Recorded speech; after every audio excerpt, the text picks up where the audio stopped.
Welcome to our Align to Enlighten series, this 7-week series that we're going to be diving into every Wednesday morning, pretty much through the end of the year, all the way up into the solstice, which is fun, right? A nice, clean turning point, ending point for our exploration. So, what is this theme? Why are we talking about it? I'm just going to share with you guys about that for a few minutes here before we put it into practice with movement. I'm going to share with you these principles of alignment, which make them, for me, such a great starting point for a practice, and some questions and exercises that you can play around with this week to explore for yourself.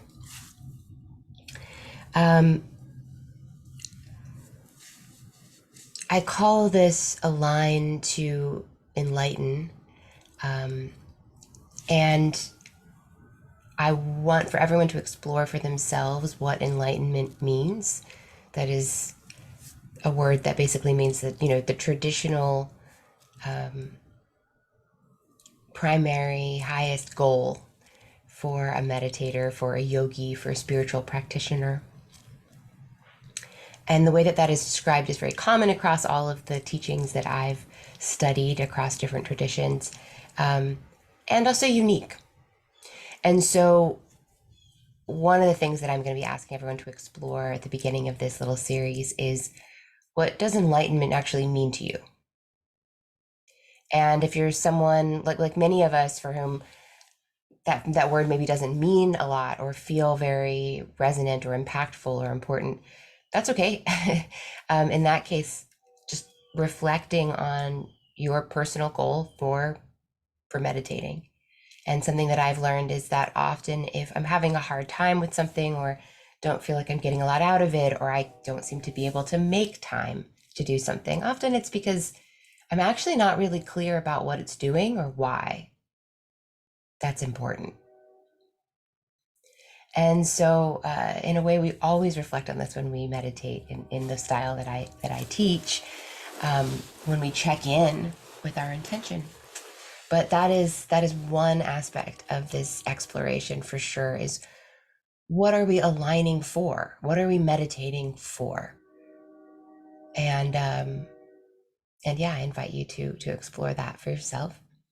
Now I'm going to talk a little bit about the principles of alignment. And why I've chosen that particular word as sort of what we're doing on our way to our goals. And I'll share with this video these simple little principles. Working with our alignment is in the here.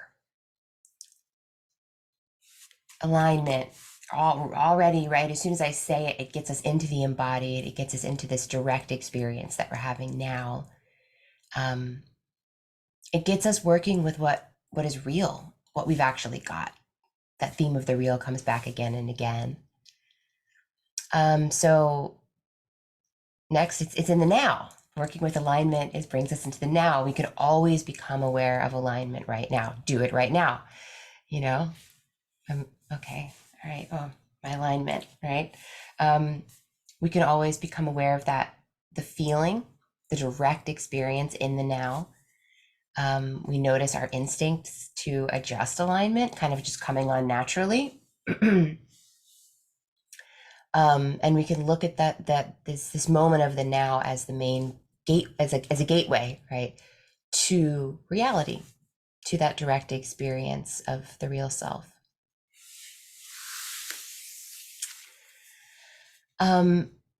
Alignment, at least for me, feels like a very natural response to being here and being in the moment and being in the human body.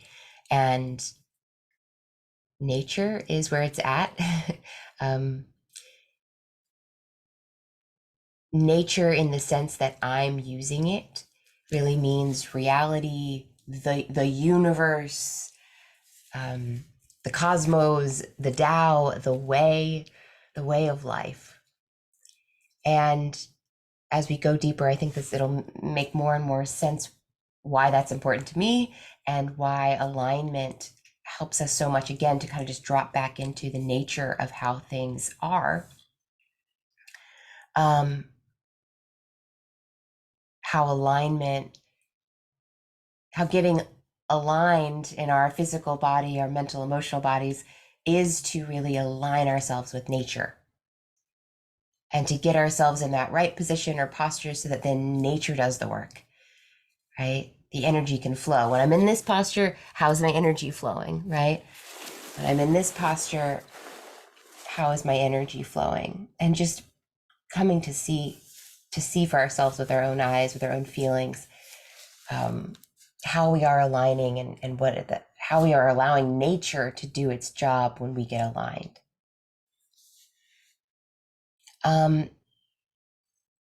Alignment describes a very resonant model of health for me from my personal experience and study.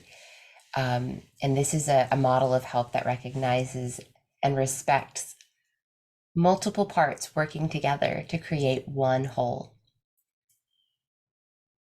My hand is a lot different than my pelvis, and they do their jobs, right? And everybody is mutually supported by this diverse sort of cast of characters that is my body, each one designed differently, functioning differently, with a different way of being healthy that helps the other ones be healthy. And all interconnected, right? That fits into that model of health. It's the most direct, or a very, very direct way of working with our health and our well-being, because there's no outer expert on your posture, right? Certainly outer eyes can look and tell you what they might see, and that might be helpful, but it requires us to continually become the experts on our own of ourselves, and to continually we keep building and rebuilding and growing this trust in our own direct experience and in our own inner eye, our own inner vision. Really, really huge. And it's great to have role models and supports and beings out there that can help us with our alignment, but ultimately that is one's own autonomous right and responsibility. And that's a good thing. Sometimes we just want someone else to come and fix us. It's not the way that it works, right? And it's good, because when we're relying on the outer to fix the inner, we invite in some funky stuff, some funky potential there, to get very misaligned on deep levels. There's no morality to alignment, right? It's like it's aligned or it's not.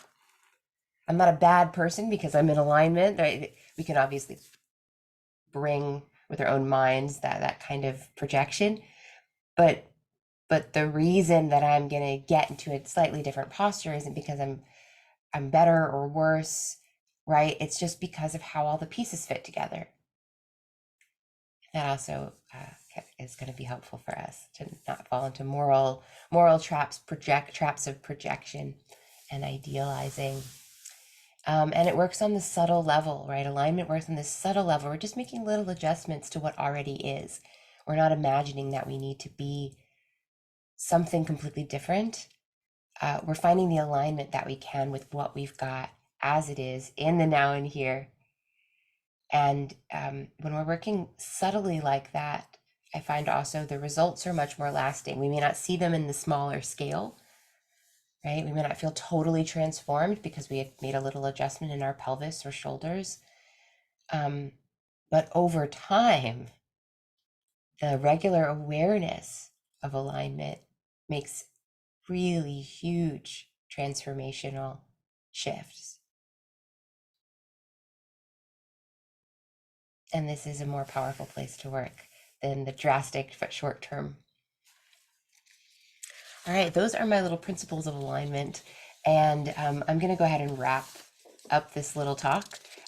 Basically, this is going to go along with some inquiry questions and some exercises for you to explore throughout the week. But in essence, really what I'm asking you, the main exercise is be aware of your alignment this week.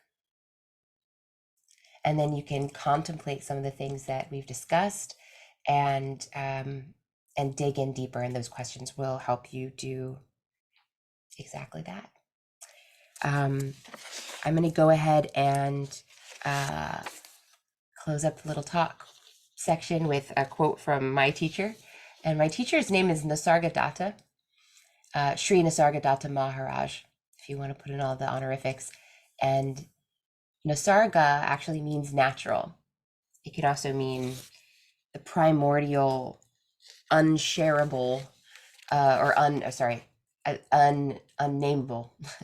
And Datta means the sharer. That's where that came from. So he's the sharer of nature and the reality of nature. Okay, here's what he says to inspire us before we move on to physical movement.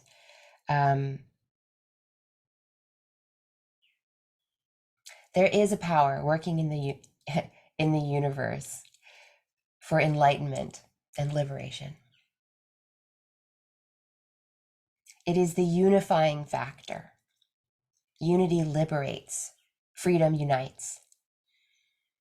Ultimately, nothing is mine or yours, everything is ours. Just be one with yourself, and you will be one with all, at home in the entire universe. It is the simple that is certain, not the complicated. Somehow people do not trust the simple, the easy, the always available. Why not give an honest trial to what I say? It may look very small and insignificant, but it is like a seed that grows into a mighty tree.